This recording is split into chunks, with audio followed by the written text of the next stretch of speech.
in some areas of the world, there seems to have been a shift away from disc-shaped craft towards these rectangular craft, and there's been a whole range of sizes, in terms of, for example, some of the credible reports from the infamous Phoenix Lights episode, which, as we've talked about in the show, is really two separate episodes. An earlier sighting of an enormous triangular craft, about a mile long, versus the lights later on that are definitely problematic. But that enormous triangular craft, that seems like it's a relatively recent kind of craft shape. So yeah, I think that's true. And so what you have is a variation in shape. But the question then is, what does that mean? And you might talk about its effect on the environment. You might talk about its effect on people. You might talk about its effects on animals or machines and electrical, mechanical instruments and so forth.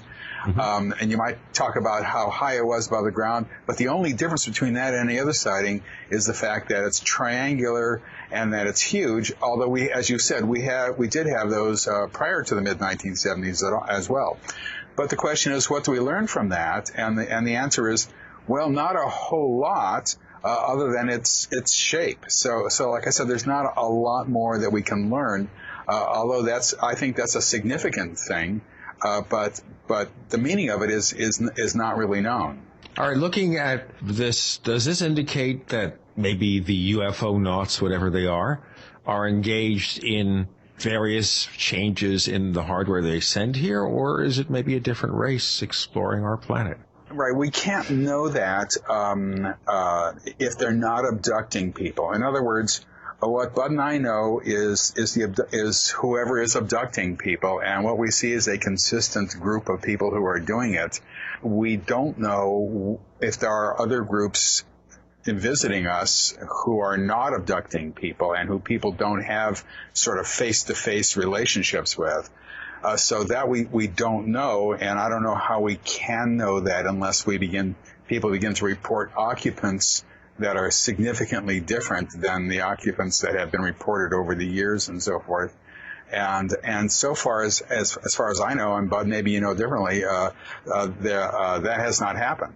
Well, just to add to what you were saying, of course, absolutely concur about the fact that there isn't any big substantive change in information from 30 years ago to now about the phenomenon, apart from what we know from the abduction reports.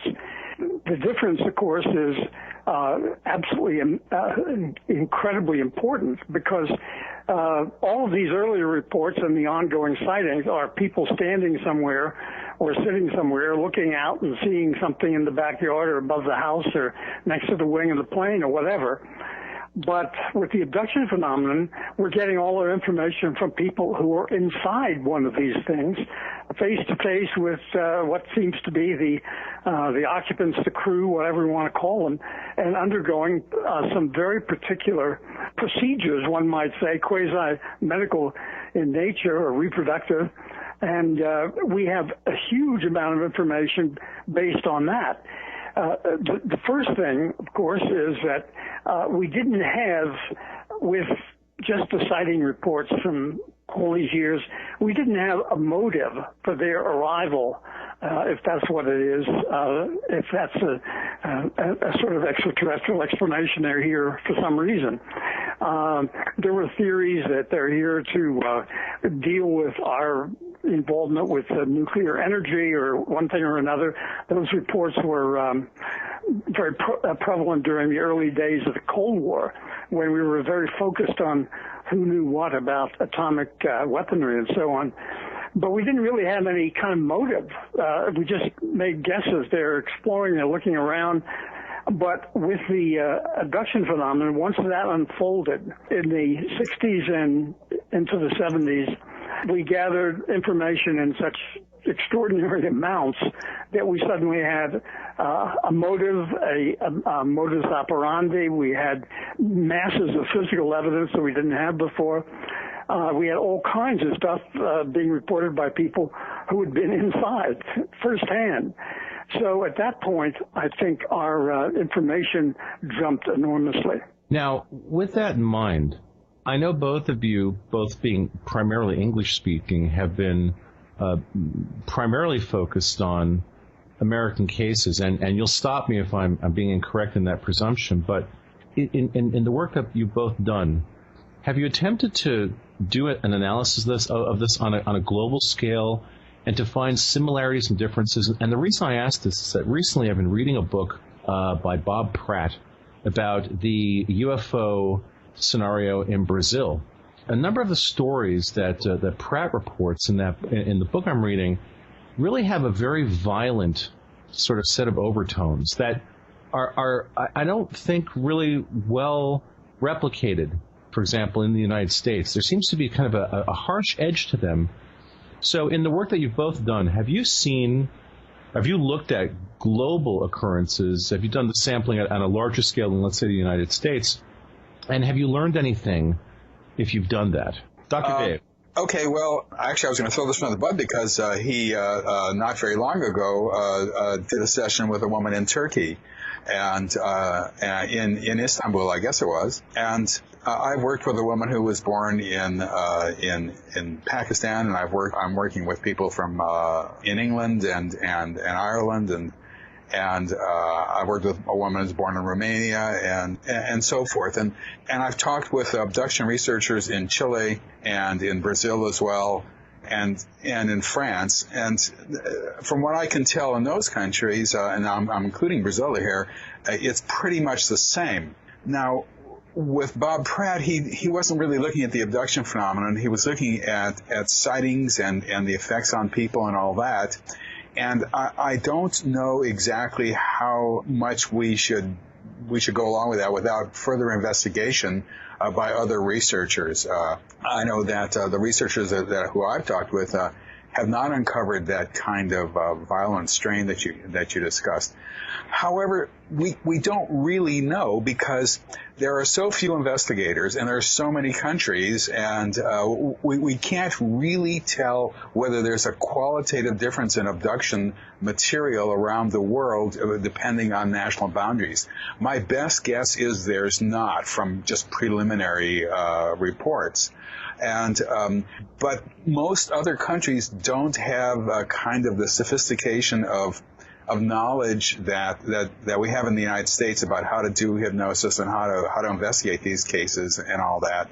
So we're sort of waiting for that to develop and see what happens, and when they come up with books about cases and so forth. Mm-hmm. Well, one of the things that Dave mentioned is, I think, absolutely true. You only hear about what you hear about. I mean, it's a truism, obviously. But if you have a country which has no openness to the subject, let's say Iran right now, and no investigators that we know of, and nobody daring to report such a thing, you might say, well, nothing's happening in Iran. Nothing's going on. The analogy I've made before is with something like the sexual abuse that turned up a decade or so back in the United States, especially in Boston. And at first it said, oh, well, this is just a minor thing, and it doesn't happen other places. And ultimately, the more this subject has been explored, the more we have run into cases of sexual abuse around the world, and be reported in very much the same way. And so what we mistook for there being no such incidents turned out to be there's no such reports because there was nobody to report this kind of thing to. And we have a huge problem there, as Dave said. Now, the thing about Brazil is that although I'm not that familiar with Bob Pratt's work, I've read some of it, but there seemed to be, in an odd way, incidents which took place more or less in more backward or primitive areas. Now, I don't know whether that has anything to do with the nature of the report or the nature of the incident or the nature of the UFO occupants or not. As Dave said, what we need is, of course, a worldwide network of people who are used to kind of a sophisticated attitude towards the whole subject. But there's no doubt, I mean, the people that I've worked with from all over the place, I have abductions from Tokyo and from Rome and Paris and Israel. One of the interesting things was in two different cases that happened in Israel, the two people who did not know one another were children. When we were looking at this, we were looking into childhood experiences.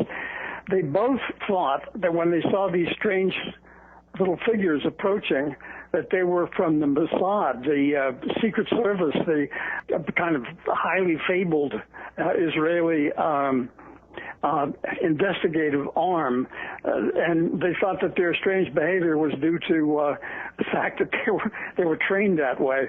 Ultimately, these Mossad agents took them out of the apartments and into the craft for traditional kind of abductions, but they both came up with the same short-term explanation of what was happening to them.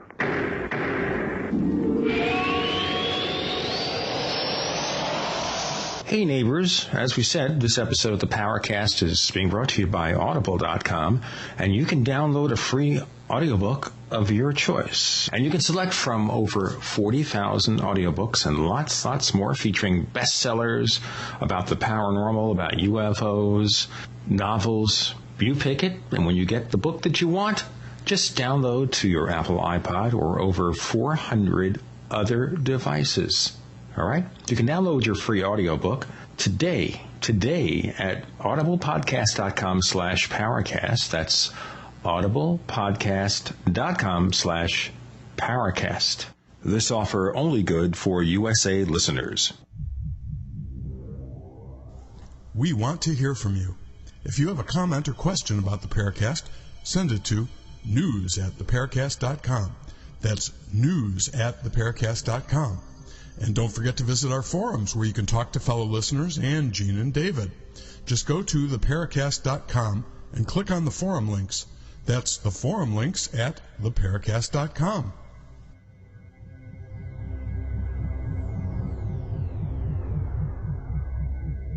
Are you ready to order the official Paracast t-shirt? You asked, we answered. We're now taking orders for the official Paracast t-shirt. It comes in white, 100% cotton. The front of it features the same logo that we have on our community forums. On the back it says, separating signal from noise. It's just $14.95 plus shipping in your choice of sizes. To order the official Paracast t-shirt, here's all you have to do. Visit our new online store at store.theparacast.com. One more time, that's store.theparacast.com. You can use a major credit card or PayPal to place your order for the official Paracast t-shirt. This is Leslie Kane, and I'm with the Coalition for Freedom of Information, and you are listening to the Paracast with Gene Steinberg and David Biedney. We have Dr. David Jacobs and Bud Hopkins. We are participating in an abduction square table. Indeed. David, do you want to pick up before I continue? Well, I thought you were going to have a question, Gene. I will, but, I wanted to go into something that kind of segues away from this for a moment. Dr. David, as you know, you had an email interview with UFO researcher Lynn Marzulli for one of his books, I think called Alien Abductions. He has strong opinions about the abduction scenario. Of course, his opinion is that the UFO pilots, they're all manifestations of the devil, the fallen angels working for the devil. So it's the God versus the devil great war, which is played out with UFOs. Now, he made a comment that if you utter the name of the Lord being Jesus or any alternative, that halts an impending abduction. If you utter the name of Jesus, it stops. But if you say the name God, if you say the word God, that doesn't work. Well, that's what I was saying. Jesus, or one of the various interpretations of Jesus. But the point not being God, but Jesus, or a variation of Jesus, it will stop the process. So, Dr. David Jacobs, have you ever, in all the abduction research you've done, seen reports that uttering any kind of word, including get the hell out of here, will halt the abduction in its tracks? Well, I have a complicated answer to that, and the answer is no. Okay. Oh, gee, that is so complicated. I'll have to write that down just a minute here. I'll write in my right hand. I'm normally right with my left hand, but let me kind of segue. Well, let me expand a little bit on the no. Obviously, if somebody could say any magic incantation, whether it's religious or something mystical or spiritual or whatever it is, we wouldn't have an abduction phenomenon. It would spread like wildfire, and that would be the end of it. But we have had people who have tried everything under the sun to try to stop abductions, which includes prayer, and I've worked with several ministers, and that's the first thing they try, of course, and includes bargaining and negotiations and saying, get the hell out of here, and all that sort of thing, and everything else under the sun, and people who have slept with guns under their pillows and knives and baseball bats and all that. And we have found absolutely nothing seems to stop the phenomenon. Now, the question is then, why would anybody think that? And the problem here is that it is what you're looking at is a clandestine, secretive phenomenon. And the way that secrecy is first imposed is primarily through memory blockage, so that people do not know what has happened to them. And they can interpret some flash images that they might have had as perhaps religious in nature, or a visitation by a deceased relative or another ghost of some sort, or whatever they do. But what they get sometimes is just a little flash of a memory. And sometimes they'll and here's an actual case that I investigated. A woman told me that she saw these beings coming into her bedroom, and she grabbed her pillow from her bed, and she threw the pillow at them, and that scared them, and they left, and she stopped the abduction. And when we actually looked at that and investigated it, what had happened was these beings came into her room, took her out and did a whole full abduction scenario, brought her back, put her back in her bed, and then she sort of woke up just a few seconds before she was supposed to, saw them there, misinterpreted them as coming in when they were near the window, threw the pillow at them, and they left as they were actually in the process of doing in the first place. And her interpretation was, I stopped an abduction by throwing a pillow at them. So pillows don't work. Having a .44 Magnum doesn't do a thing even if you point it at them? Or has anyone actually tried to take their rifle, their gun, point it at the beings and say, get the hell out of here or I'm going to shoot you right through the head? None of that works? I have never had somebody who got that far in the game to do that. In fact, if they have a gun under their pillow, and I have had people who've done that, they don't remember it. They're not even aware of it. It's not in their consciousness when the abduction event starts. And so nothing works that has to do with some sort of mental activity on the part of the abductee. Yeah. Now, one thing to follow up, Dave, on the religious issue is a number of years ago, I had a very interesting case with a family who had several young children, and the wife, I believe, had all been abducted. They were all actually born-again Christians, very religious, and they remembered a great deal of the experience consciously. And the central figure for me was a little girl who was about 13 and extremely, extremely religious. And she remembered the whole thing unfolding, and incidentally, I was dealing with them about 3 or 4 days after the incident. But she was describing being taken out of a room, and she was, quite terrified and so forth.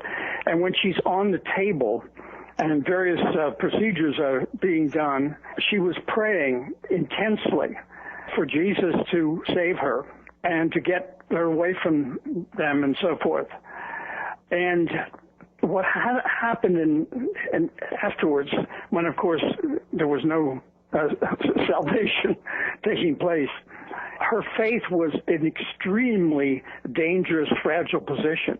And I found myself, as someone who does not share her faith, trying to reinstate the faith that she had apparently temporarily lost because it meant so much to her. And I thought, I felt very, very sorry for her. And I said, now when you were on the table and you were praying for Jesus to get you away from there and save you, and he didn't, I said, have you ever in your life prayed to him for something, that a wish or a need or whatever, that he did not grant?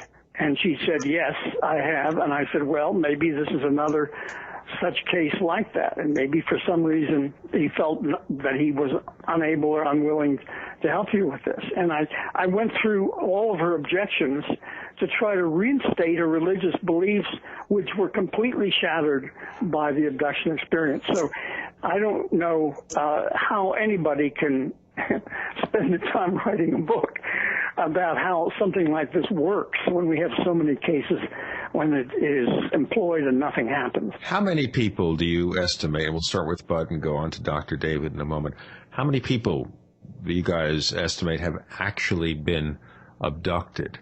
Bud? Well, that's you mean worldwide or nationally? Or let's go worldwide on this planet. Well, worldwide is, of course, much harder to estimate because we don't have much to go on. You know, we don't have any kind of basic statistics to judge. We can guess, but in the United States, at least, when we did the Roper survey.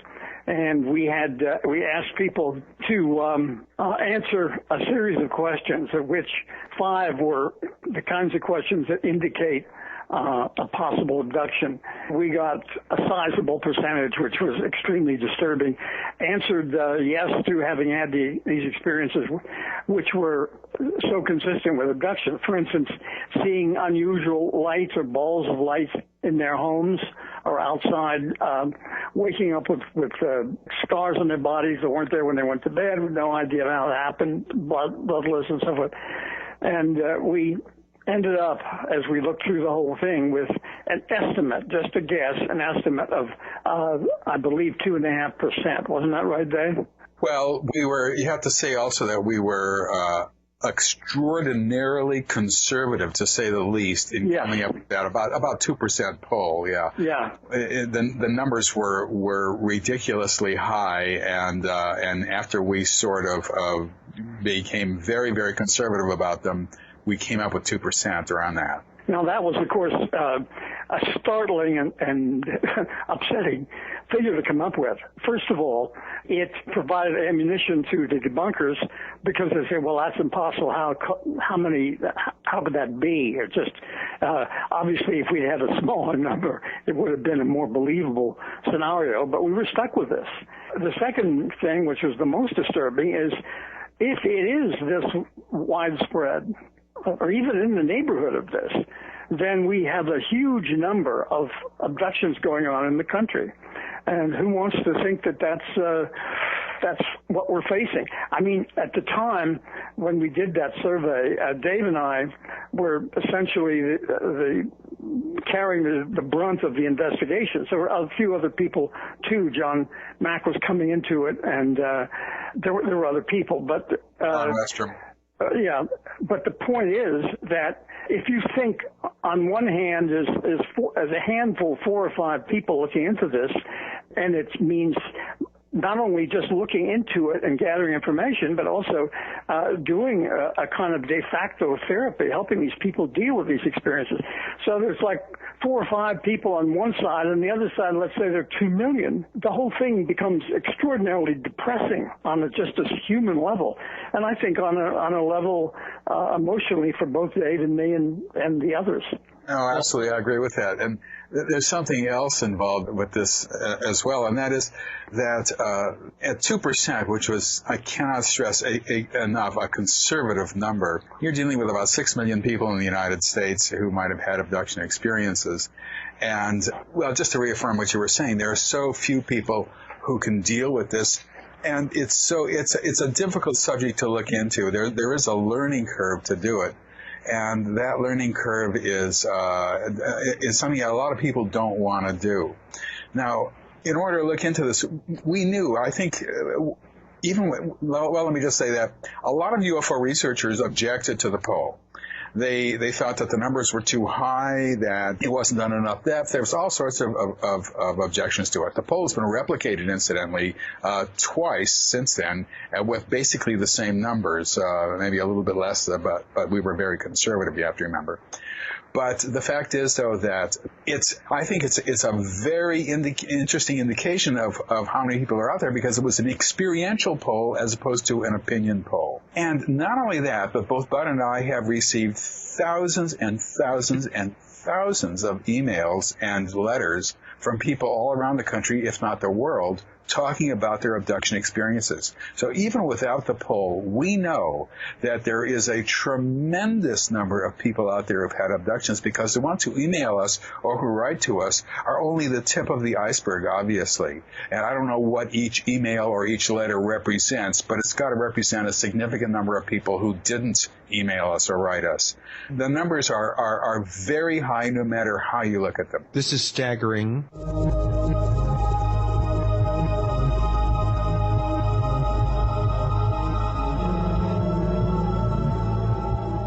Business travel is a profitability killer, you know that.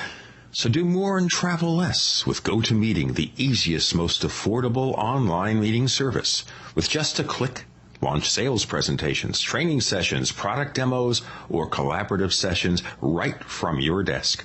GoToMeeting is so easy to set up and use, you'll have your first meeting running in seconds. Plus, hold as many meetings as you want for one flat rate. Free VoIP and phone conferencing included. Try GoToMeeting free for 45 days. For this special offer, you must visit www.gotomeeting.com/podcasts. That's www.gotomeeting.com/podcasts for a free trial.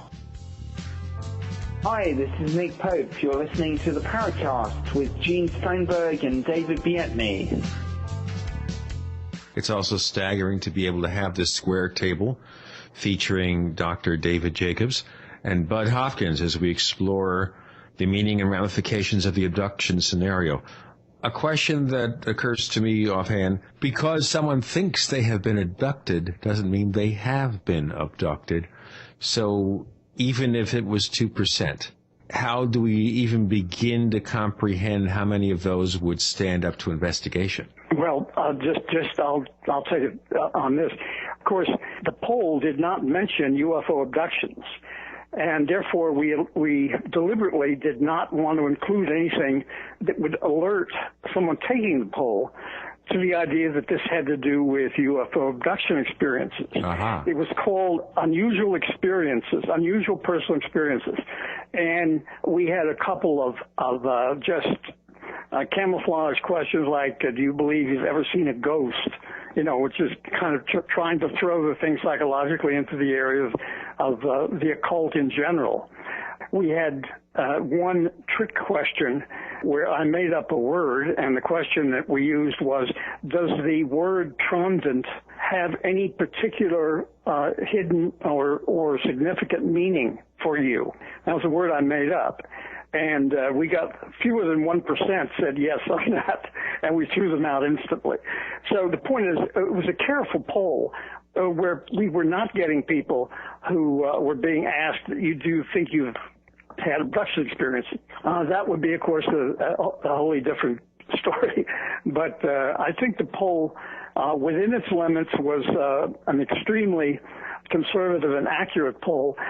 We also had a huge number, I think they mentioned 6,000 people took the poll over a period of months. And this was, incidentally, a poll administered face-to-face. We used the Roper company because they do face-to-face, at the door, at the front door, polling rather than telephone stuff, where I felt, which Gallup does, that people answering the phone could kind of fool around a little bit with some of these questions, and they're a little more likely to be forthright and honest if they're dealing with an inquisitor at the door.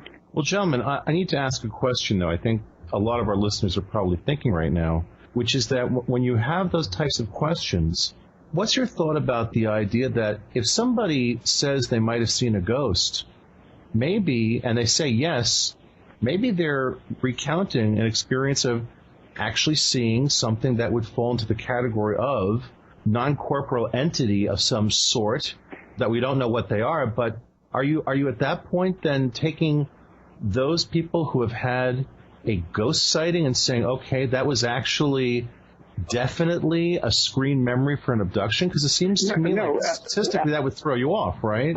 Just very, very quickly, we did not count that question in our tallies. It wasn't something we were concerned about. We had our basic 5 questions that were really symptomatic of the abduction phenomenon, and a couple of extraneous questions like that we didn't even count in any way, yes or no. All right. Okay. I misunderstood that then. Because, and I think Gene was sort of intimating this as well, when you have X number of people, for example, contacting you, and you two gentlemen are the sort of the point people that people are going to seek out when they think they've had this kind of an experience. What is your own margin of error, if you would? I mean, what methods do you deploy to taking someone who's coming to you and then figuring out what is the possibility or the likelihood that they're describing an actual sort of an anomalous abduction scenario versus wishful thinking? Do you see what I'm asking? David, why don't you answer that one? I'm curious about that. Well, the likelihood of those people actually seeing me is going to be small, because I put them through a sort of route that they have to go through. They have to first fill out a questionnaire, which has about 24 questions on it, and which gives me a pretty good idea of what has happened that's unusual in their life. If they've had abduction experiences, they've lived in a kind of bizarre world where they've had all sorts of unusual experiences that they've sort of slotted into either religious visitations or traveling on the astral plane or seeing a ghost or whatever it is.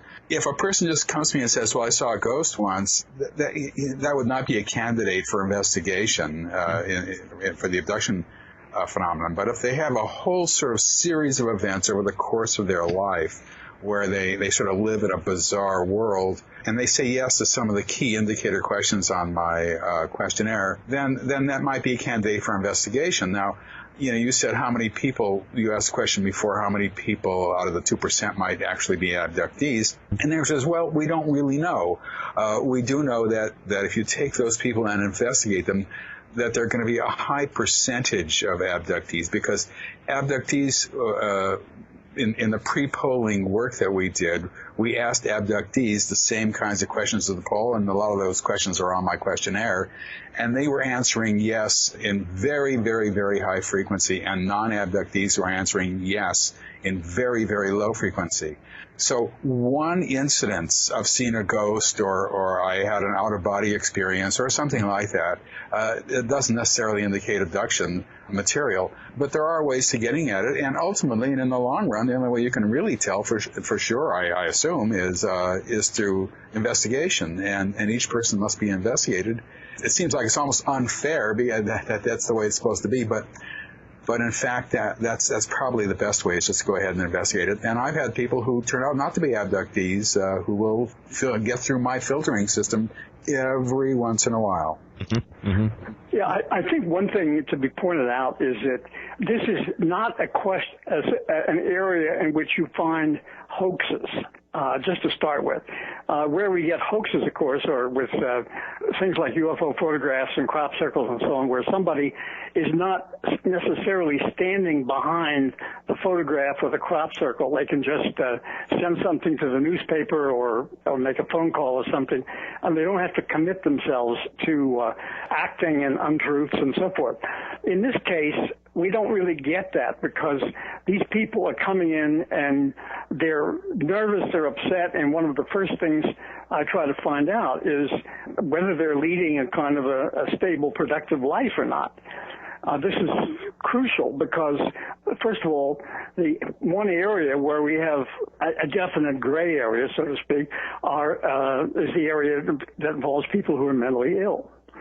And we have to, of course, eliminate that group of people who seem to be rocky enough. And even though they might be real abductees in many cases, I've dealt with a number of people who were a little on the rocky side, but who seem to have had real experiences.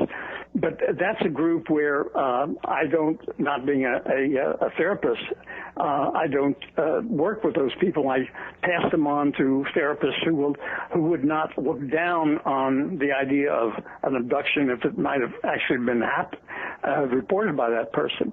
That's the only real area. Wannabe types are pretty obvious at the beginning, that they're looking for fame and glory and wealth and all the things that don't happen when you report abductions.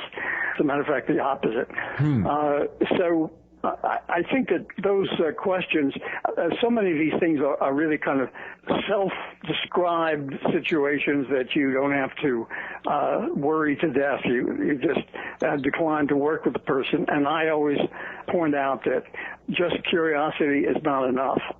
I want to know that there's some problem that they're dealing with personally, which has been, to some extent, not necessarily caused but made worse by abduction experiences. And with that, thinking that the experience of looking into it is going to be helpful to them. Well, Bud, I'm curious then to know what you feel about the case of Jim Sparks, who we had on the show, and I think Gene and I both feel pretty comfortable saying that he's making a story up. The way that we questioned him, the way that we interviewed him, the way that he responded to some of our questions made it, I think, pretty clear to both of us that, indeed, he had taken a bunch of different stories that he read around this topic and seemed to have constructed a story out of it, of experiences that went on over time, and they really touched upon all sorts of elements that are common to a lot of these stories. And now he's trying to get $75 an hour to give people phone consultations on their abduction experiences. We found him to be not very credible at all. I'm wondering, either of you gentlemen have worked with Jim or are aware of his case? But well, I worked with him very briefly at the very outset. Now, this was before the grandiosity set in. When I was working with him, very briefly, there were many things that seemed legitimate to me. I always tell people, I can't say, yes, you have had this experience, or no, you haven't, because I wasn't there, and I can't be when it happened, and I can't be inside your head. I said, you're the only one who really knows that, and will be able to make a judgment call, you yourself, not I, as an outsider. But what I think happened with Jim Sparks, which has happened with others too, is that the issues of ego and a sort of messianic spirit and so forth begins to set in with some people, and the whole tale begins to get swollen, so to speak, down to the point of maybe charging $75 an hour or whatever. This has happened, I think, in a number of cases, and I think there are some cases which I would rather not mention, where, especially if a number of books are written about the same particular abductee, that abductee is under pressure to remember things, quote unquote, that they hadn't told about in the earlier books. And so if that particular path is taken, the path to fame and fortune and becoming a small-time messiah, I think that's all too human. It's extremely unfortunate, but it does happen from time to time. But thank God it's as rare as it is.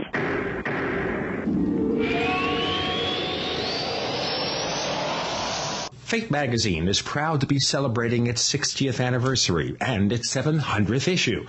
That's 60 years of bringing you true reports of the strange and unknown. Fate brings you the latest on all aspects of the paranormal, like angels and miracles, psychic phenomena, ghosts, UFOs, and much, much more.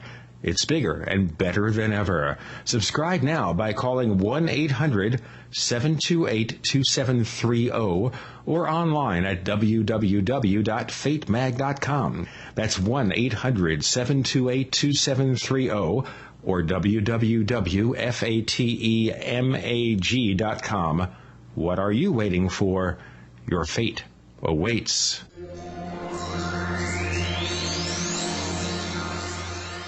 You're in the Paracast with Gene Steinberg and David Biedney. You never know what's going to happen next.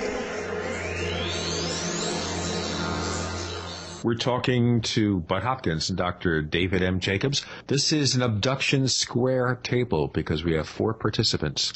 Now, one of the things that occurred to me, which is something you alluded to there with Jim Sparks, is that people who have paranormal experiences may have the genuine experience, whatever it is.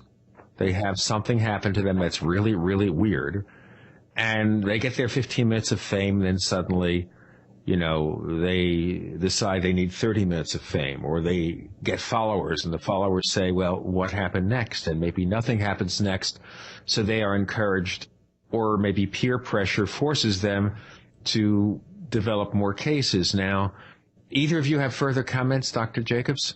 Well, this does happen. It happens in a lot of different areas of UFO research, and it's sort of been a problem with UFO research since the beginning. And we've been plagued with these kinds of people over the decades. I shouldn't say plagued, but there's always a few around who stand above the others and grab attention and all that. With the abduction phenomenon, it really is a rarity. I mean, it does happen once in a while, as Bud was saying, but it is a rarity. The vast majority of people, maybe 99.999% of them, don't want their names known. They don't want to be in the press. They don't want to be on television. They know that when they come forward and talk about the abduction phenomenon as it happened to them, it's all downside. There's nothing to be gained from it for them. Their work situation is imperiled. Their friends might think that they've gone around the bend. There's nothing that's good about this other than the knowledge that they can gain about what their life has been like and what's been happening to them. So I know that in the media, I've used a sort of a group of people over and over and over again who, because of documentaries on television and all that, and it's gotten to the point where I'm afraid to ask them, and they do it because they do it for me, basically. But I know that it could wind up hurting them. People ridicule them afterwards and all that, or think that they're crazy. So, as I said, it's not an area where sincere people come forward because they're impelled to be, gurus or cult leaders or something like that. But there are a few that will do that every once in a while, unfortunately. So this is a case of maybe some people think that by becoming an abductee, a contactee, whatever, this is going to enhance their existence. Even to talk about it is to blow it out of proportion.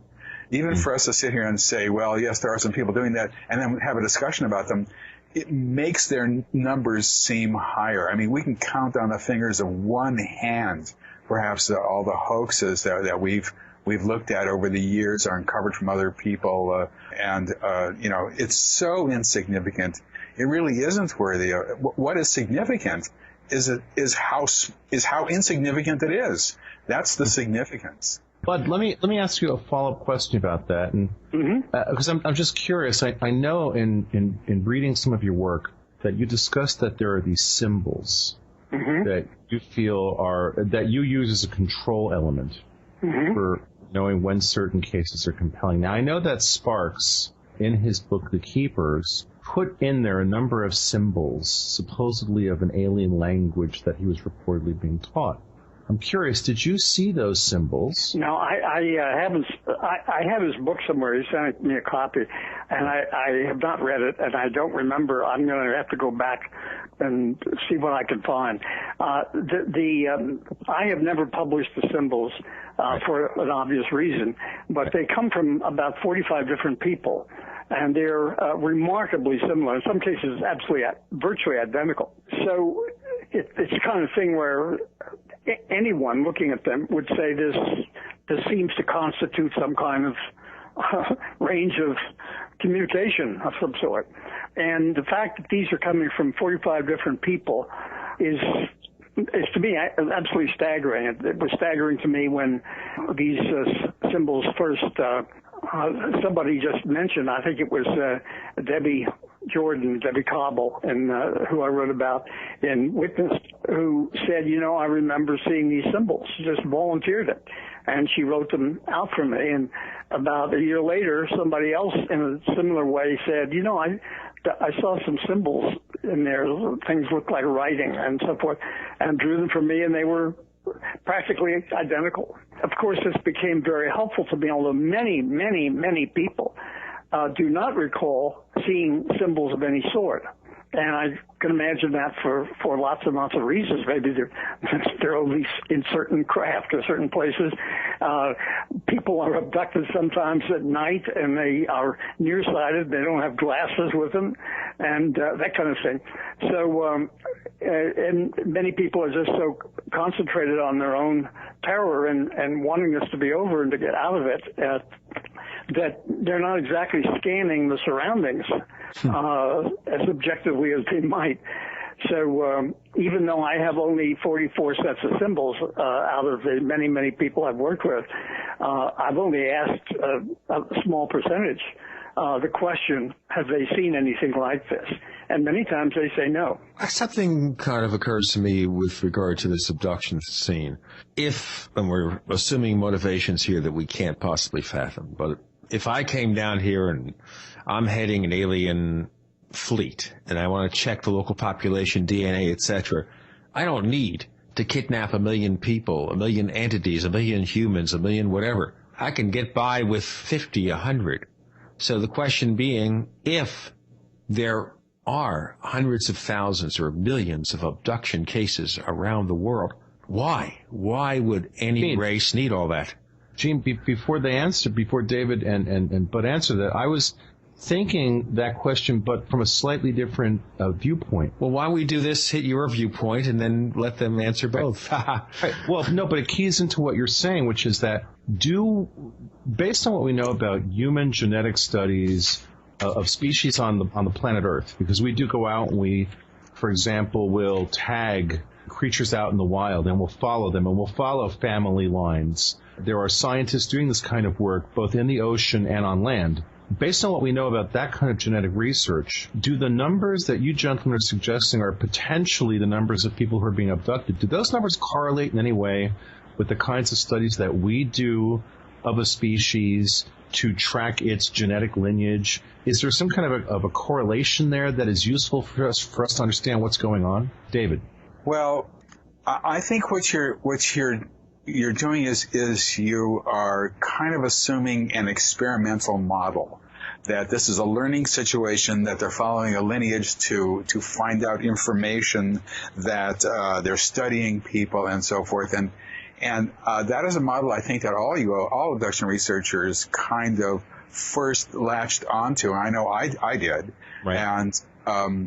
And for me, by the mid-1990s, that model didn't hold much anymore, and I then began to view this more as a program, and the experimental model, I just didn't feel had the evidence to support it and that, of course, is one of the reasons. But it was also because, I think one of the reasons that you mentioned, which is how many people do you actually need, but also from what people were just describing, it just didn't seem like an experiment or a learning situation.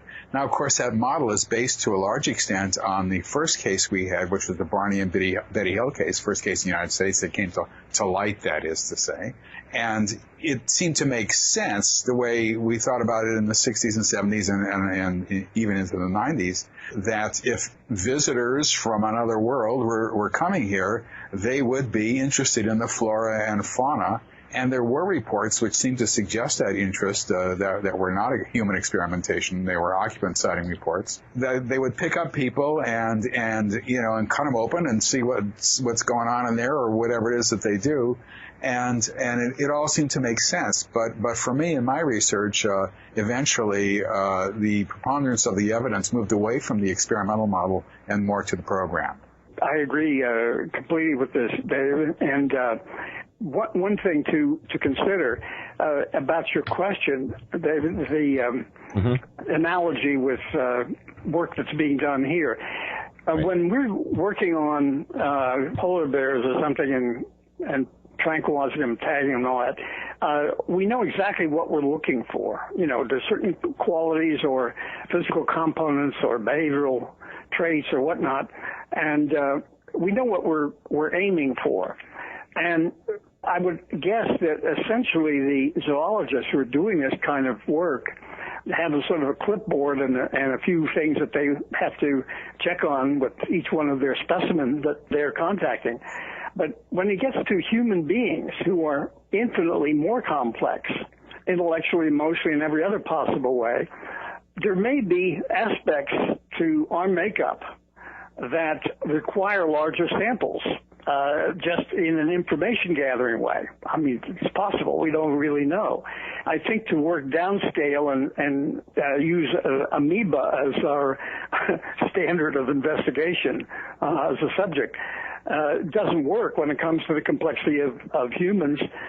So I'm not sure exactly whether we can outrule that entirely, that large numbers seem to be just not a matter of information gathering or study. That may be a component to the whole thing, but it doesn't seem to be sufficient to explain the huge numbers.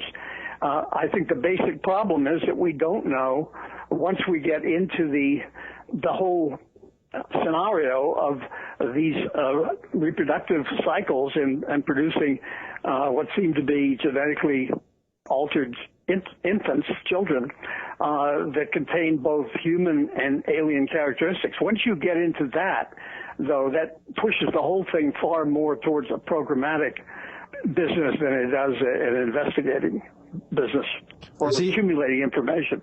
There's even a larger question is it really, as we interpret, some sort of alien-style phenomenon, or are they just interpreting this in a way that meets our current standards, being that we're in a science fiction culture? We have Star Trek, we have Star Wars. Therefore, if we're being abducted by anything, any particular force, it has to be aliens. We're interpreting that. Maybe 2,000 years ago, we were being abducted by the gods or the devils. You get my picture? Well, I don't think there's any real way to answer a conundrum, just as you've stated. If what is happening to people is different at its heart than what these people are describing and remembering, and if everything looks different and has a different source and a different intention than what seems to be self-evident, well, yes, and then anything can happen.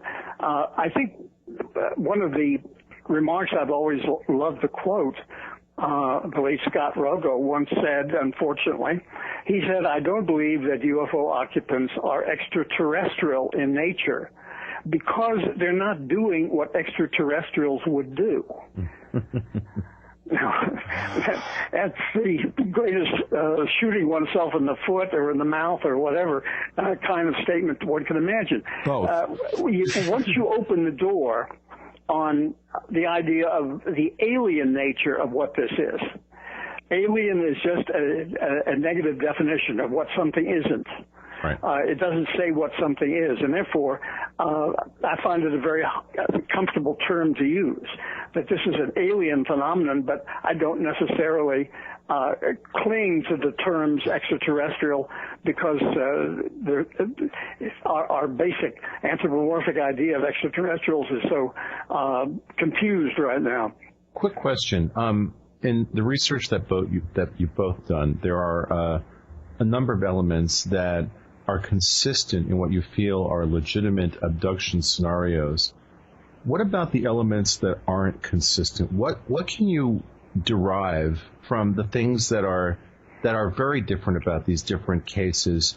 Or has there been any insight you've been able to glean based on not what's common, but what's different? Do you see what I'm asking, David? Right. Well, it's the commonalities that are the critical events, and UFO research and abduction research is ultimately a search for patterns.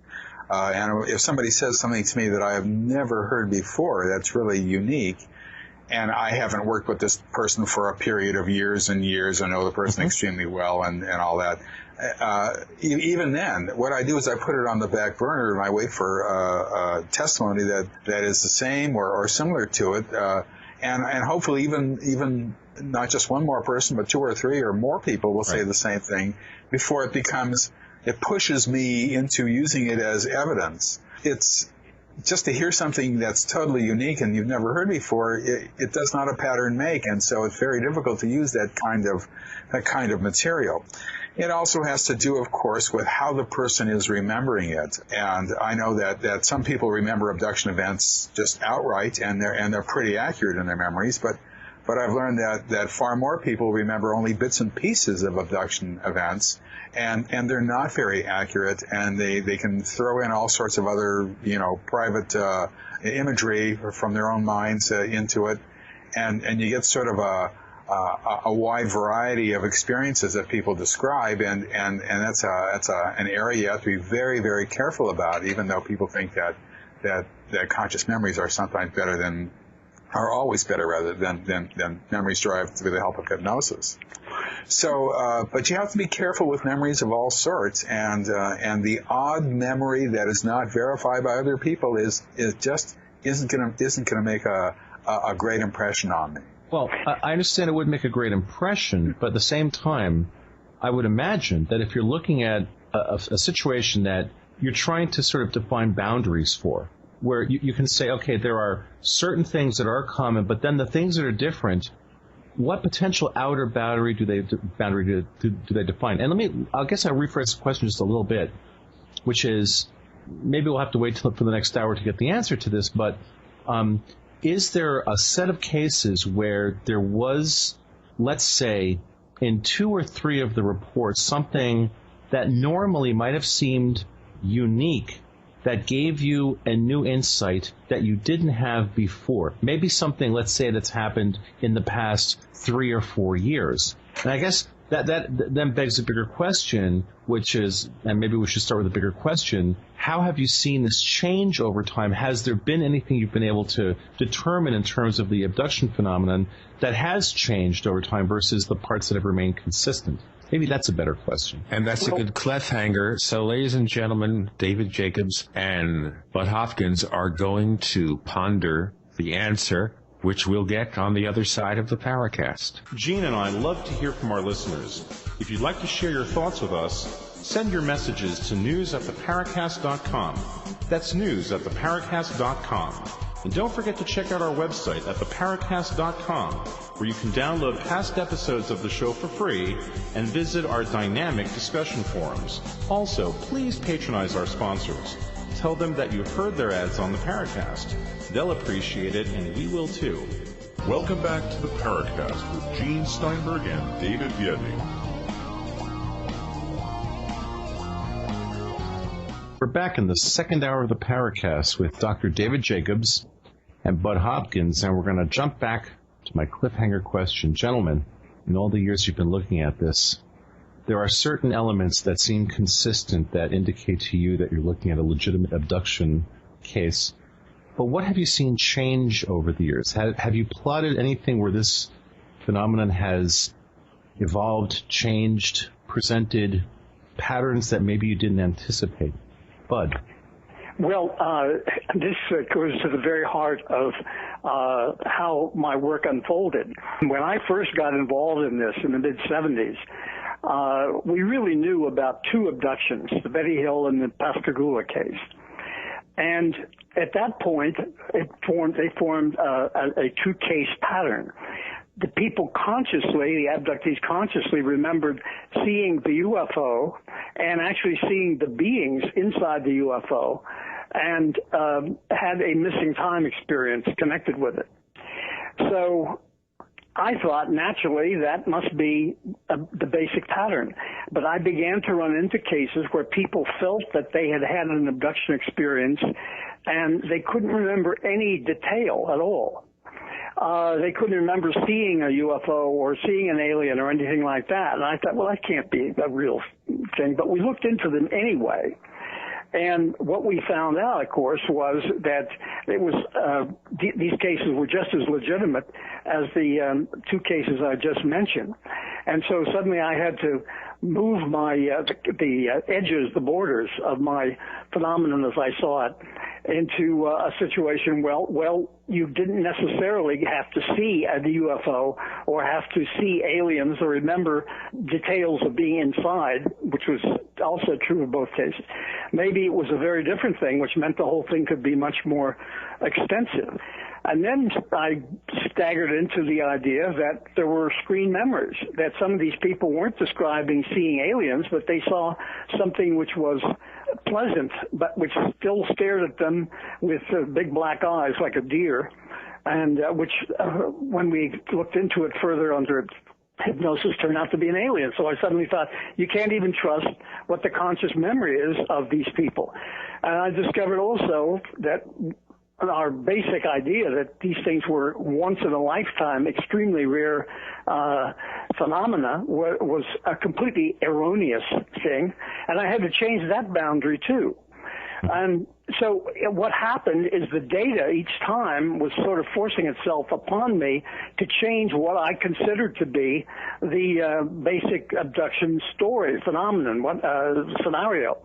And this is what's happened all the way through. Of course, when we got into issues of the multiple abductions across a lifetime and family issues that it affected members of the same family, all of these things which I had no idea of to start with our basic, simple cases.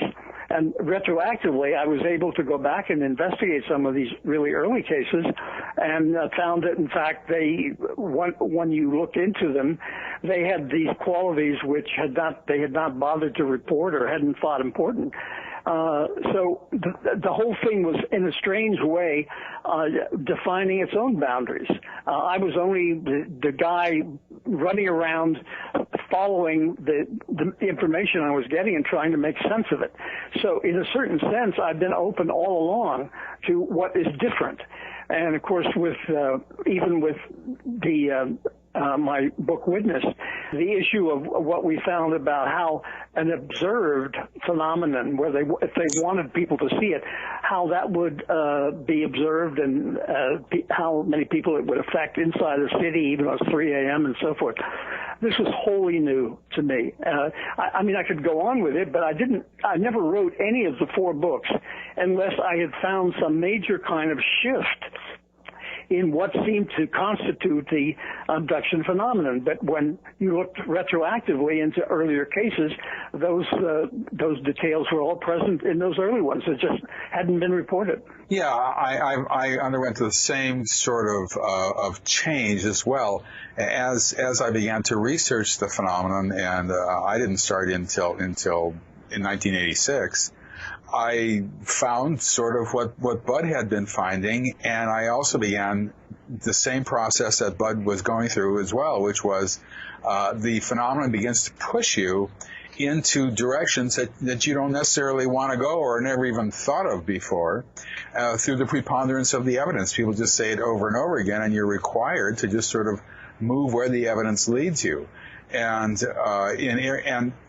I think what I'm saying here, and this is important for everybody to understand, is that when hypnosis is done correctly, it is the evidence that pushes the hypnotist investigator to different conclusions and different ideas, as opposed to the investigator pushing the witness to tell the witness or the abductee what he wants to hear. In other words, it doesn't, for competent hypnotists, it doesn't work that way.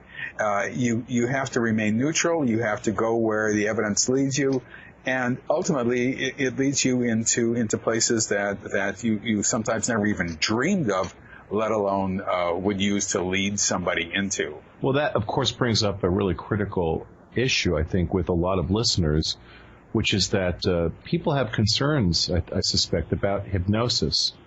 And I imagine both you gentlemen have been questioned about this over the years, the validity of testimony that comes out under the state of hypnosis.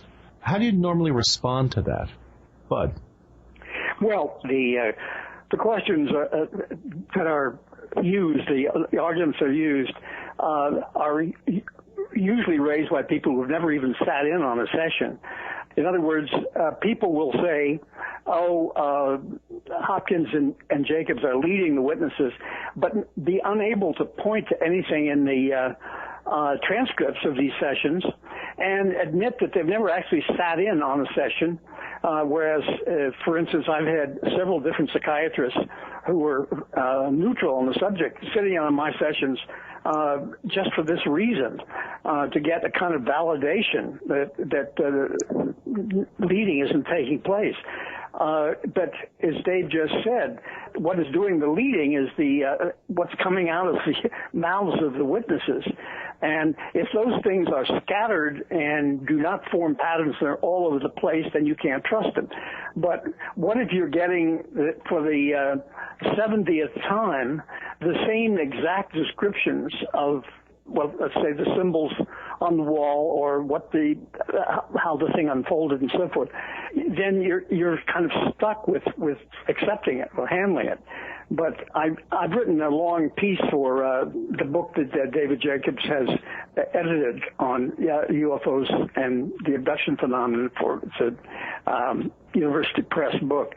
And I've tried to answer all of those things. I must say I've gotten kind of tired of going through the ritual again, because it's so easy for somebody who knows nothing about hypnosis or its proper usage, that have never sat in and never really bothered to read the transcripts anyway, to just say, well, you can't trust hypnosis. It's sort of like being afraid of ghosts or something. I don't know what it is, but there's a kind of an innate kind of built-in fear of something that seems on the face of it very exotic. But in actual fact, what I feel is very, very true is that questioning someone under hypnosis is very much like questioning somebody under normal recollection, in the sense that in normal recollections, people make mistakes of what they're recalling. They misremember something. That happens under hypnosis too. People can get caught up on details or evasions in normal in interviews and so forth, just as there can be evasions under hypnosis. So I minimize the differences between hypnotic recall and normal recall. Mm-hmm. Yeah, I'd like to add also that a large number of people who have seen me are quite aware of the problems with hypnosis. They know that they can be led, they think, and they don't want to be led. They're aware of it, and they know that they might be picking stuff up in the media and then giving it back to me as if it happened to them, and they don't want to do that, and they're aware of that too, and they'll voice their concerns even before we do our first session about that. And of course, obviously, Bud and I are extremely aware of that situation. And in other words, both the abductee and the investigator here are aware of the problem. But what a lot of abductees are not aware of is that we ask certain questions that might be misleading questions. We try to lead them into areas which we know are wrong or have never been reported before or something like that. And so there's a certain amount of controls that both of us have installed in our hypnosis, and just to see whether or not a person can be led in very subtle ways. And if they can, you have to be extremely, extremely careful. And you have to be careful, obviously, under any circumstances. But in general, people won't be led. You know, they'll just say, no, it wasn't like that. It was like X, right? It wasn't Y, it was X. And they'll argue with me, and they'll think to themselves, gee, that's the dumbest question I ever heard. I'm not going to answer that question, you know, or things like that. It's not like they're in some sort of way gone dreamland trance where we're sort of Svengalis and they're Trilbies and they're just obeying every command that we might give them, no matter how subtle it is. It really isn't like that. It's most people are very self-censoring, particularly in the first session. Most people don't even want to say things that they think are going to be too crazy sometimes, and it takes a little bit of a while, to get them to be even loosen up, to get them to be more complete in their description of events. Everybody is aware of the problems going in. Mm-hmm.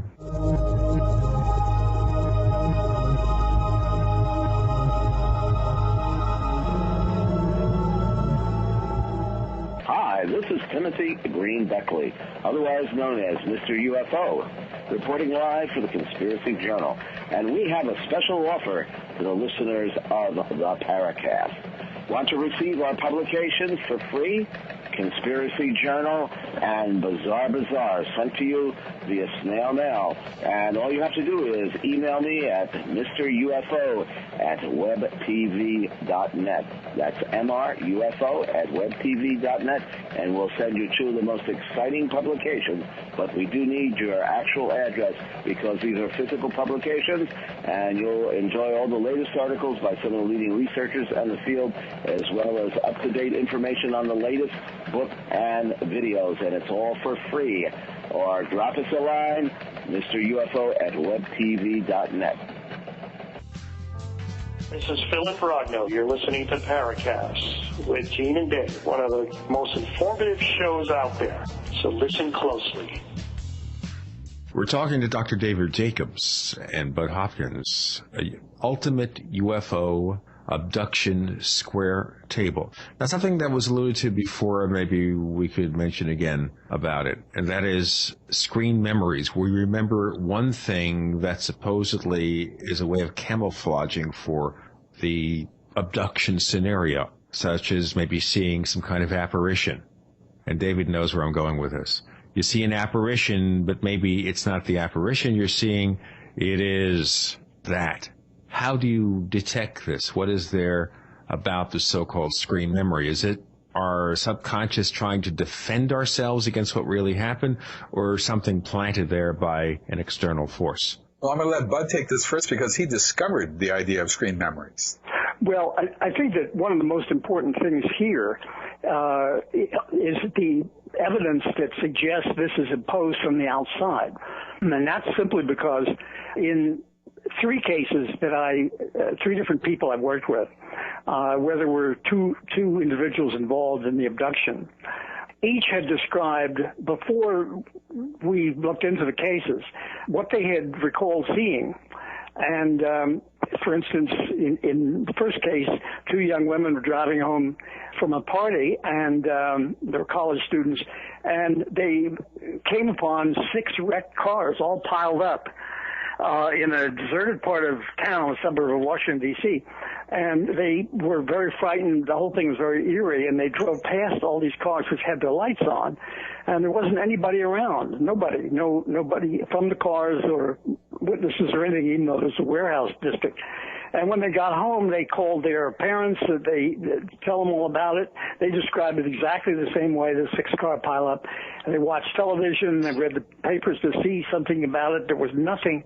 And when they tried to call the police to find out what about this wreck, there was no evidence of any such thing.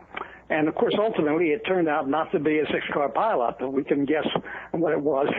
I mean, what emerged as a landed UFO. And the whole setting was an abduction. They don't remember stopping, but they sure stopped. I had a second case, which was virtually the same kind of situation, except on Long Island, where a man and his girlfriend came upon, again, a setting of wreckage, and there were big floodlights illuminating the area. It was very scary. And the next day, the man who was very friendly with some of the people who worked in the rescue squad said, "Boy, I guess you guys were busy over on Ventnor Avenue last night." And they said, "What are you talking about?" He said, "Oh, all the lights and the wrecked car." Nothing happened. But he and his fellow passenger remembered it exactly the same way. So here we have, and there are other cases of this, we have, as far as I would say, absolute proof that this has been enforced on the outside, from the outside. So we don't know to what extent part of it isn't a desire in the Freudian sense to soften a terrible image, and so one simply remembers it differently.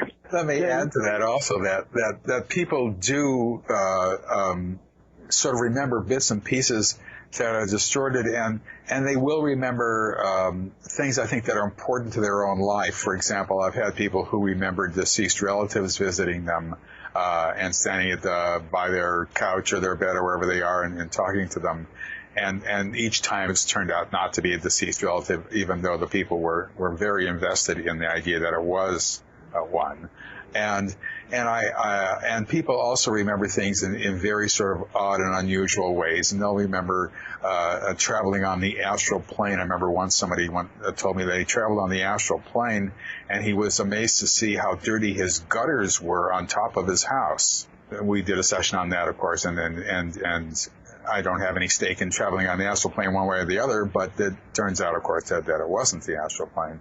So it's the mind can also take the images that bleed through and fashion them into something that is within the realm of context of a normal world, so to speak, or their normal world, and assume that it is whatever it is. And of course, Bud, you discovered the woman who talked to a deer. And both of us have had experiences where people talk to every conceivable kind of animal imaginable, as long as it has eyes, and people swear that this happened, and then of course it didn't really. And whether that's imposed from the outside or they didn't need help in doing that, I don't know. But as Bud says, I've also had people who've seen car wrecks, and I had one where it was a wreck between a large truck and the car that was blocking the road. They had to slow down and stop for it, and that's all she remembered. It was so unusual that she couldn't remember anything else about it, which was what alerted us to it. And this is part of a whole series of events that had happened to her. And a lot of these things we assume are imposed from the outside. Well, that sort of dovetails back into the religious question. Of the people you've both talked to and researched, how many of them end up either A, interpreting what's going on to them through a religious context? Well, angels spoke to me, or Jesus spoke to me. Instead of animals, how many put it into that context? And then do you think there's a possibility that people who are outside of this field, having what are theoretically these religious experiences, are actually having screen memories for what's not a religious experience? Bud. Well, there are a whole lot of hypotheticals in your question. Right. Most of this is almost impossible to quantify. So, I mean, we have one of the cases I had was the Virgin Mary appeared in a room. She was a Catholic girl and about 17. But the strange thing was that the Virgin Mary came through the wall behind the dresser, which she couldn't figure out because the dresser was virtually up against the wall. And she had these staring eyes. And eventually, of course, the Virgin Mary turned out to be something different.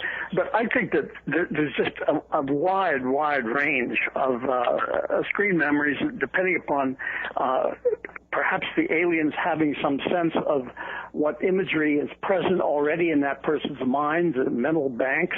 If they like animals, they maybe see an animal. I don't know. But there's no way to quantify that. But I think that we have to, it just shows how much underbrush has to be cut away before we can get to the sort of the nitty-gritty of what they seem to really be undergoing. Yeah, I think to add to that also, if anybody has a lot of money floating around, they want to conduct a survey, maybe we could find out how many people who are members of the clergy have had unusual experiences as opposed to people who are not members of the clergy. And to see whether or not people have gone into the clergy because they might have had an experience which they interpreted as a religious visitation, which was therefore, in their minds, absolute proof of their calling, and then gone into the clergy as a result of that. Now, Dave, I'll let you attach your name to that research. I'll stay out of it. Well, it would be interesting. I mean, the answer might be, no more or less than anybody else, but it would be interesting. Mm-hmm. Well, let's go right to that nitty gritty then, because I think that's sort of where hopefully any productive conversation on this topic would lead us. Dave, I know that you and I talked a little bit before we started doing the show, and you sort of indicated to me, alluded to that. There have been some perhaps new revelations in the last 3-4 years that you've had about this, and I know that you and Bud talk about this stuff to each other, and so I'm wondering if you'd give us a sort of an insight into that discussion that you guys have that maybe you don't normally have with people from the outside looking in. What things have come up recently that you feel are noteworthy or that might move us towards that nitty-gritty? Well, first of all, the discussions that Bud and I have take basically one form. I make the wild claims, and he's the voice of reason. Not true. We thought it would be the reverse. Well, starting in 2003, I stumbled upon a case that I could not make head nor tail of it. It had to do with what Bud had discovered back in the early 80s, and that was the reproductive aspects of the abduction phenomenon and the making of these hybrid or transgenic children who look sort of like crosses between humans and aliens, although some look quite alien and others look quite human. What we've seen them, people have described them as toddlers, and this is, of course, the case, but in Intruders, and we've seen them older as well, and we've seen them as younger kids and adolescents and young adults, and sort of a little bit older adults into their 40s, I think, and then in my research, dropping off drastically into old age. And I wrote about this fairly extensively in The Threat and the relationship that these hybrid beings had with abductees, which I had begun to concentrate on quite a bit. And starting in 2003, I began to hear of hybrid behavior, which I hadn't heard before. And I even went to one of Bud's conferences, it's Intruders Foundation conference in New York City, a symposium, and I gave a little talk about it and all that. And I didn't have enough evidence. I was unsure of what I was seeing and what was happening, but it was basically a person who was saying that he was having a relationship with an adult hybrid apart from being on a UFO or being brought to a UFO or brought back from a UFO where all these procedures are administered. And it was more like a friend.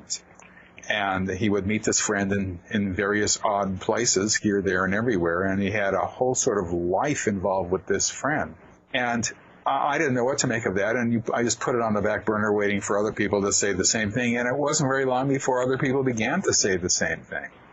And so my research in the past 6 years has been primarily on these hybrids who have a relationship with people outside of the bounds of a UFO or even the abduction phenomenon as we know it, and therefore it has expanded the boundaries of the concept of abduction because they're still basically under control by the hybrid no matter where they are.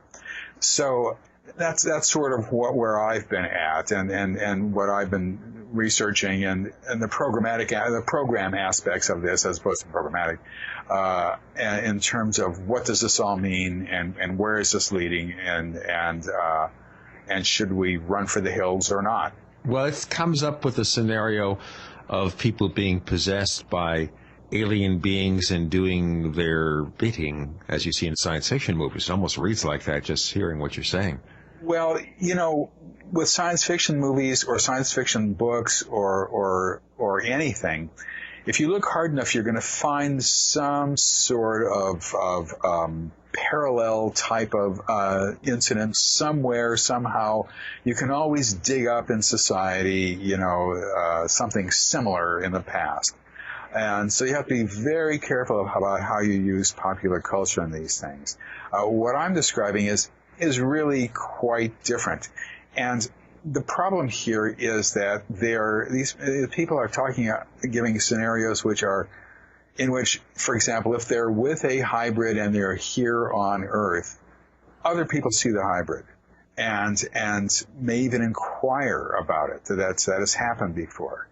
And you can, it's not like it's some sort of mystical or parallel dimension type of event. It's kind of a real-time, real-life event. And you're going to find parallels somewhere in popular culture with all these things, unfortunately. Sure. But when one person after another, who are unaware of the other person's testimony, begins to say the same thing over and over again, and I'm forced to think, well, maybe this is happening. And there are some people I've known who are saying this who I've known for 20 years, and that is not an exaggeration. But I've known for over 20 years and have been doing sessions with them, once in a while over these years, and then they begin to say the same thing, and they're unaware of other testimony. And people who are new coming to me who don't know anything at all about the abduction phenomenon, who haven't followed it, don't know about UFOs, never heard of me, for example, or Bud, and they begin to say the same thing. It's, even though it's anecdotal evidence, it's still at its core, it's still very powerful evidence. And as a researcher, you're required to look at this as seriously as any other thing that you've heard in the abduction phenomenon. So the point is that there's enough there to study, and that's what I've been doing there. I've had now, I don't know how many instances I have of this, but I've worked primarily with about 8 people now who've said this, which doesn't seem like a lot, but it's incident after incident with them. And it is a lot. And, cause if I've discovered 8 people who are having these experiences that and I've never heard this before, and now they're all saying it, that means that there's probably 8 million other people around the world or wherever they are who are also having these experiences, because there's no possibility that I have discovered this in my little corner of Pennsylvania only.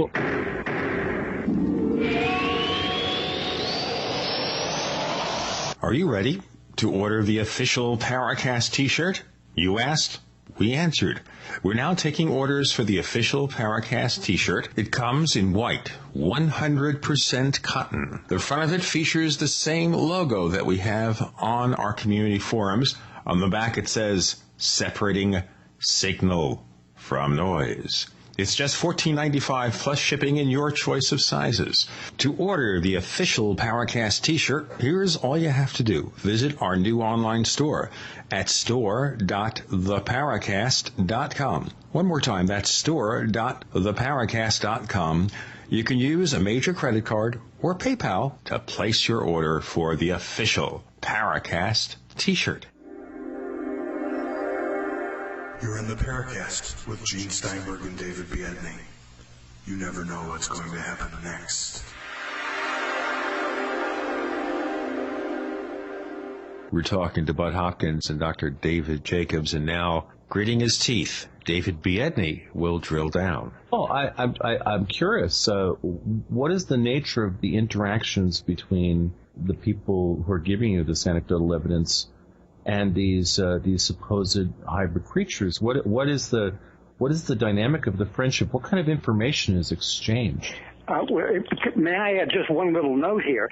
Yes. The question had been asked about the movies like the Pod People and the science fiction things, the taking over of the human by an alien mind or something. What's very interesting about this is it seems to have a symbiotic connection, that the aliens are, in a certain sense, asking for information about how to exist in this planet, how to drive a car, or make change, or get food in a store from the abductees they're working with. In other words, it isn't all just some kind of evil taking over someone's body. There's an odd sense of the alien needing information and help from the human. Yeah, and that's essentially what a lot of these relationships are like. They're sort of one-way conversations. In fact, I did a session with a woman who told me that there was this. This was on board an object, not in the regular society. That they were walking down a hallway, and this hybrid, who was a human-looking hybrid, asked her, "Why do people lock their doors?" And she said, well, to prevent other people from coming in at night. And there was a conversation on that level about what happens, why a house would be secure. And that's kind of the questioning that I hear quite often. How do you use a telephone, what's a television like, and who gets to watch a television, and how many hours can you watch a television, and what are the rules for watching television, and very off the wall questions like that I've learned is sort of typical hybrid type of questions. and then the abductee answers. But it's not really a two-way situation where there's an exchange of information, where there's a give and take, an ebb and flow, like a normal conversation. It's more of a question and answer kind of conversation with the hybrids asking the questions and the abductees answering.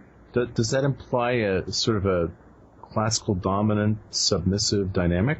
No, it implies that the abductee is under control and cannot be in control of his or her own wits, and therefore take a 2x4 and hit the hybrid across the face with it.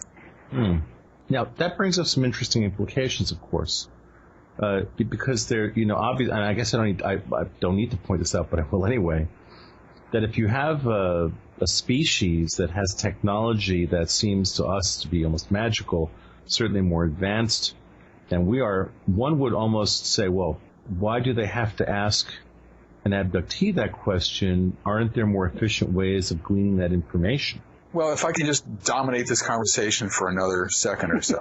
Please. The fighting, ladies and gentlemen, will go on in the final section where Bud and David will go at each other, tooth and nail and tooth, although they're separated about 200 miles apart. It'll be a steel cage match. No. No, but David, what are your thoughts about that? Well, the answer is that when you're dealing with hybrid children, and I remember Bud calling me up in the early 1980s and telling me that he had this most amazing case that this woman was showing these weird-looking babies, and she had to put the baby to her breast and feed the baby, and I thinking that this is the oddest thing I'd ever heard in my life. From that point in the early 80s to now, it's grown into something that is worthy of a whole lot of books now, as far as I'm concerned. But the fact is that those babies are socialized in ways that we can only guess at. In other words, they're born on board a UFO, and seeing babies and seeing toddlers and so forth and young adolescents is really a standard event, it seems, with the reproductive program of the abduction phenomenon. It's not exotic. But those babies are raised in a way that is very, very, very divorced from human society. They don't have mothers or fathers that they know of. They don't know how old they are, for example. They don't have a birth date, and they don't have birthdays. Their life is very, very different than ours. And so things that babies pick up just through osmosis, through watching their mother or their father, through being fed with a spoon, for example, are not the way that hybrid babies or hybrid children are treated. And so everything has to be learned. And the amount of things to be learned is almost infinite when it comes to the daily routine life of human society. It may be not infinite when it comes to larger issues like, well, you have to wear clothes because we do see them wearing clothes and all that, and they may have learned that. But the styling of the clothes, that they have to learn. In other words, the amount of information that we store in our brains is beyond imagination. It's beyond our own ability to collect information, it seems. It's just amazing. So when they ask these questions and when they learn about, and one of the key things that they learn about is relationships with other people, you know that yes, they have a large amount of knowledge about the society, but the infinite amount of knowledge that they have that they don't have still has to be asked on a one-to-one basis, or can be asked on a one-to-one basis. And you get that over and over again. And, once again, if this were a psychological phenomenon, we'd be getting these kinds of reports, and they would be asking all sorts of things. They'd be asking, for example, Barack Obama, who is this guy? What is it? What does a president mean? And all that. But we don't get that kind of questioning. We get personal relationship questioning. We get questions about what are wires for. I've had this several times, oddly enough, a fascination with electrical wires, as hybrids seem to be, for some reason or another, fixated on that, once in a while, that is. And, or questions about, here's a young boy saying, well, if he were to go to school here, how would he treat the teacher? Would he treat the teacher, this is maybe a 10-year-old kid, Would he treat the teacher as his equal? Would he treat the teacher as an inferior, or would he treat the teacher as being in a superior position to him? And this has to be explained to the child then. The interesting thing about that little episode was that treating the teacher as an inferior was an option that the 10-year-old presented to the abductee, meaning that it was feasible. But the kinds of questions and the dialogue that takes place has been really unique and astonishing and mundane all at the same time. What do you think it tells us? Do you think it gives us any clue? Me again? Yeah. Bud, why don't you take this? No, it's your hot potato, Dave. Well, I mean, I know when I hear this, it's almost like I'm hearing a creature that's not particularly familiar with the notion of individuality asking about what the dynamics of individuality are. That's what I hear.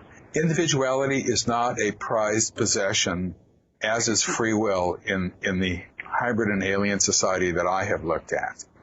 Free will is not a major concept. It's not exactly a hive mentality, but it's close to it. It's working for the common good of everyone and not ever working for yourself. Is it almost like a communist alien nation here? Even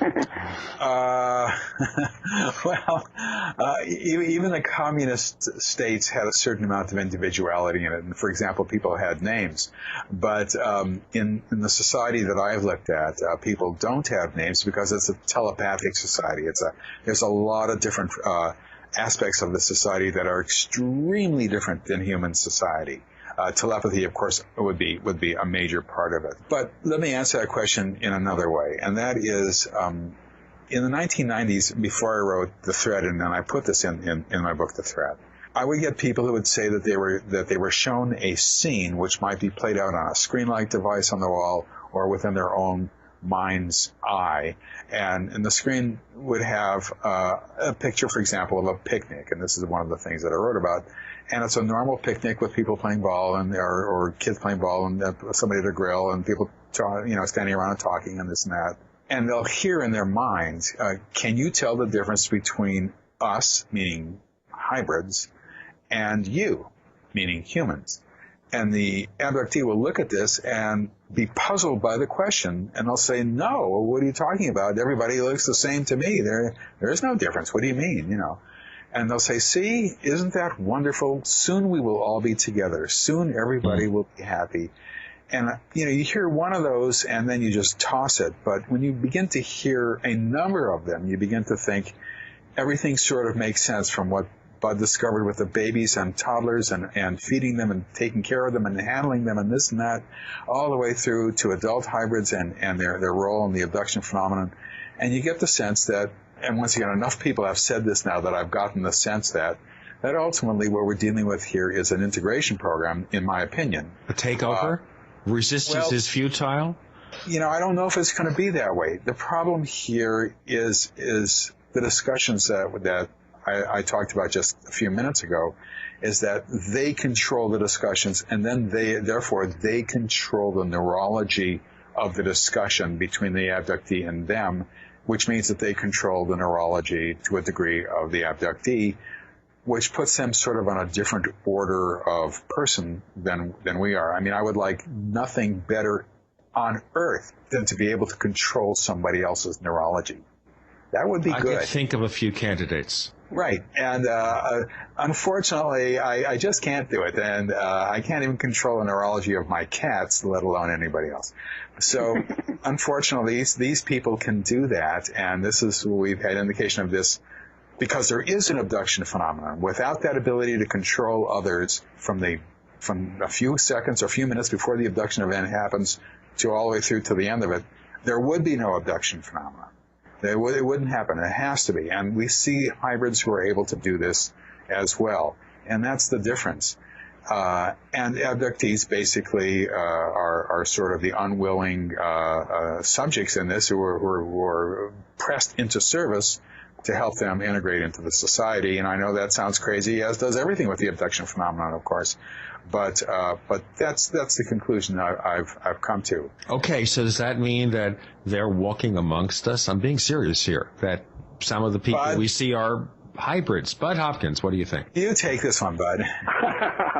Yeah, well, it seems to me that the evidence is completely persuasive to me that at least some of the time, some of these transgenic beings, hybrids or whatever, are actually wandering around amongst us.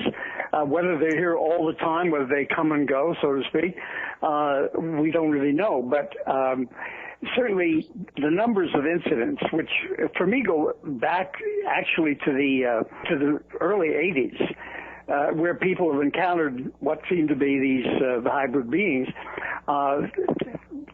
this seems to be so persuasive, just as in terms of the sheer weight of the information. And if you go back even earlier, what's very interesting is some of the early so-called Men in Black reports seem to be, in a certain sense, classic hybrid reports. Because of the odd looks and the odd behavior of these beings who have interacted with abductees. The main incident in the state of Maine with two young men who were abducted, and the doctor who was doing the hypnosis got a phone call from two men who wanted to come and talk to him about what he was doing, and these two men. He said, fine, and suddenly there was a knock on the door, and he walked over after he'd hung up the phone, and there these two weird beings were, maybe three, I've forgotten. They came in and sat down, and there was something totally uncanny about the three of them. They knew a lot about the incident the therapist was investigating, and he was getting totally spooked. I've forgotten exactly what his attitude was. That I think that was the last time he had anything to do with the UFO subject. But when they left, he had noticed that there was no car outside. He didn't see how they got there. And they walked out the door, and he shut the door, and then a second later opened it to see where they were, and vanished. There was no place they could have vanished to. I mean, we have this is a case from the 1960s, a late case. So we have cases that are suggestive. They were lumped into this Men in Black phenomenon, but they're certainly suggestive of some of the hybrid behavior that we've recorded since then.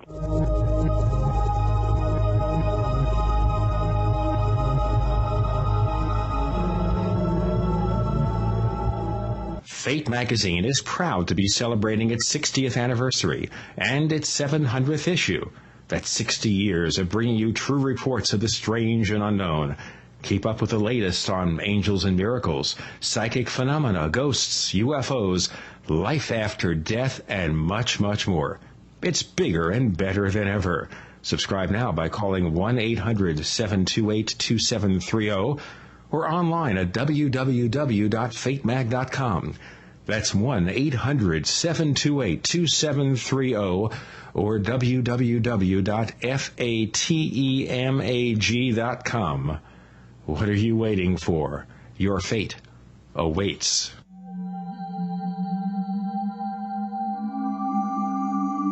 You've entered another dimension. You've entered the Paracast.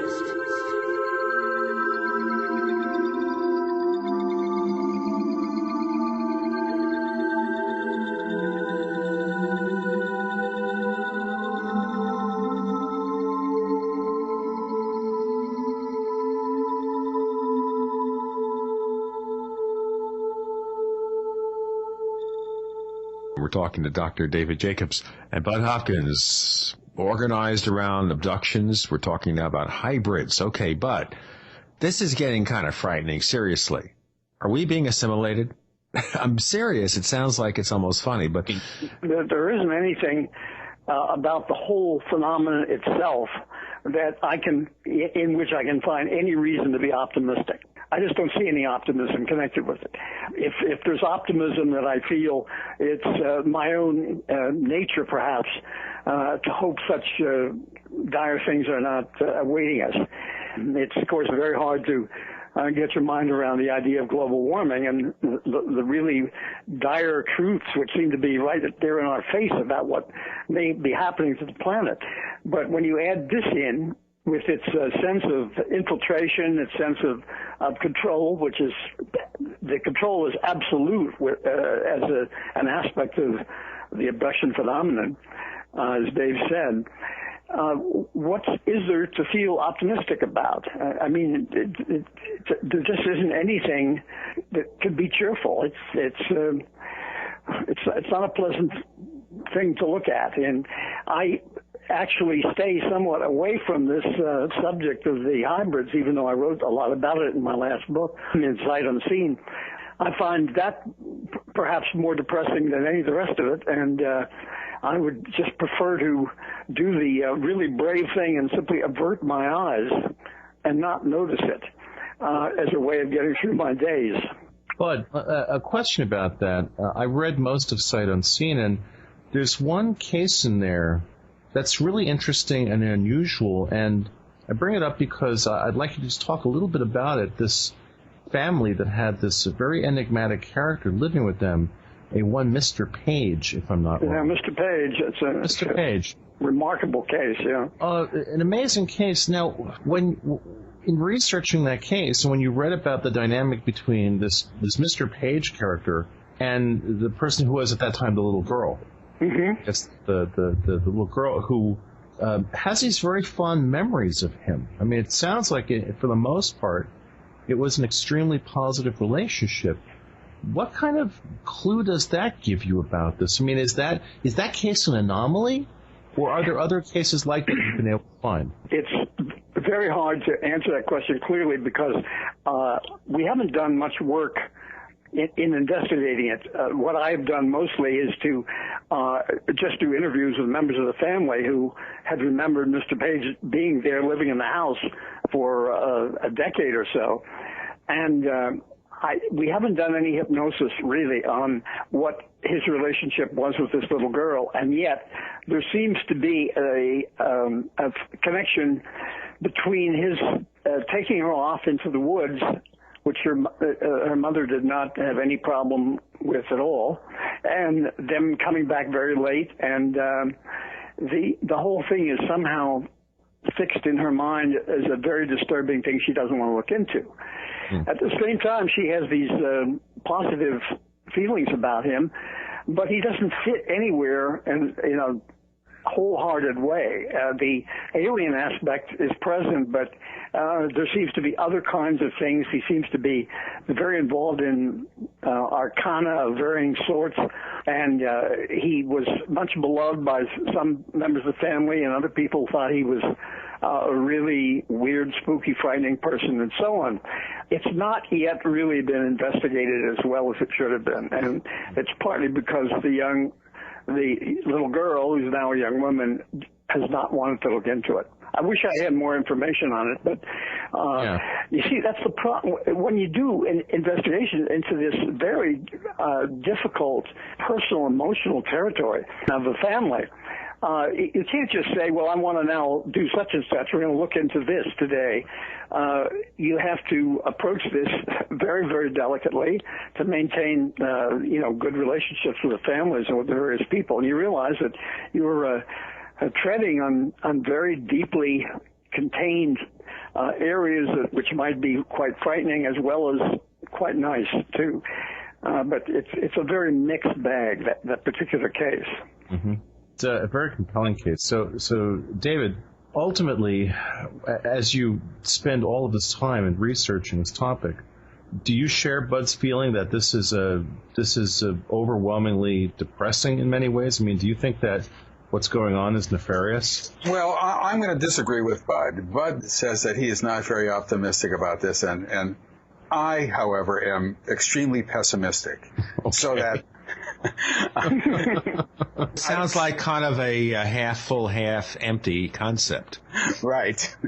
When I look into the future of this subject, once again, I don't have any stake in this being wonderful and happy and beautiful and good, and I would like it to be that way. And I want them to be here to stop war and cure cancer. That would be terrific, and maybe they can stuff my money, my pockets with money. I'll take that as well. But the fact is that I've looked into this, for a long time now, and Bud much longer than I have, and both of us can look at this situation and say the future is dicey at best with this. You have to remember that this is a global phenomenon, that this is a clandestine phenomenon, and it's secret because they don't want us to know what they're doing to us, basically. That's the bottom line. And it's done for their own agenda and not for ours, in spite of what all sorts of people want to think. Does the government know about this, what's going on? Well, this we might have a legitimate disagreement on, because I'm one of the few researchers who doesn't see the evidence as very strong for the government knowing, although I understand that the government should know and that they must know and all that. But and I hope they do know, and if they do know, if they're covering it up, I'm fine with that. That's okay, as long as they know about it and are studying it. But the evidence for me has not been persuasive that they do know. And apart from that, the scientific and academic community is more hostile now to the subject than I have ever seen it in all the years that I've been doing UFO and abduction research, which goes back to the mid-'60s. I have never seen it as aggressively hostile to the subject of UFOs and especially abductions in my life. And so I'm very pessimistic about authorities of any sort, governmental or academic or scientific, looking into this subject anytime soon, but that's just me. You just think it's too poisonous, basically.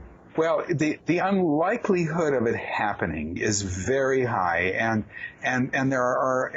you have to sort of fight your way through a whole popular culture that is heaped on top of the abduction phenomenon in particular to get to the core of what it's all about. And there is a learning curve, and you have to separate the wheat from the chaff and the signal from the noise. And I think that most scientists just throw up their hands and say, no, not for me. It's probably not worth it, even if I try, because the unlikelihood and the implausibility of what Bud and I are talking about actually is happening is extremely small.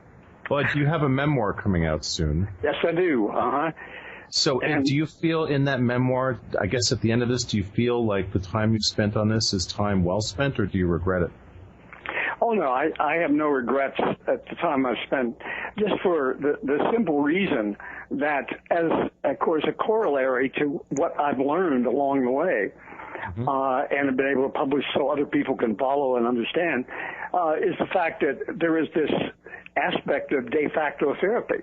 And that one of the reasons the whole subject is depressing to anybody who spends any time with it is because we see so much pain in the lives of people who have been going through these abduction experiences. And the one thing that gives you some sort of personal hope and sense of accomplishment is that you can see that you have actually done good things in very many people's lives. I mean, this is a subject which I have several cases where people have apparently committed suicides essentially as a result of just a tremendous terror and depression. That's a whole complicated issue which needs support. But at any rate, we know that people are suffering from fear, from self-doubts, from the basic thing that no one believes them and they can hardly bring themselves to believe themselves and so forth. So the amount of good one can do in this area is, I think, enormous. And I think that Dave and I and a number of other people have been, without any doubt, very helpful to a lot of human beings, and that's made the whole thing worthwhile.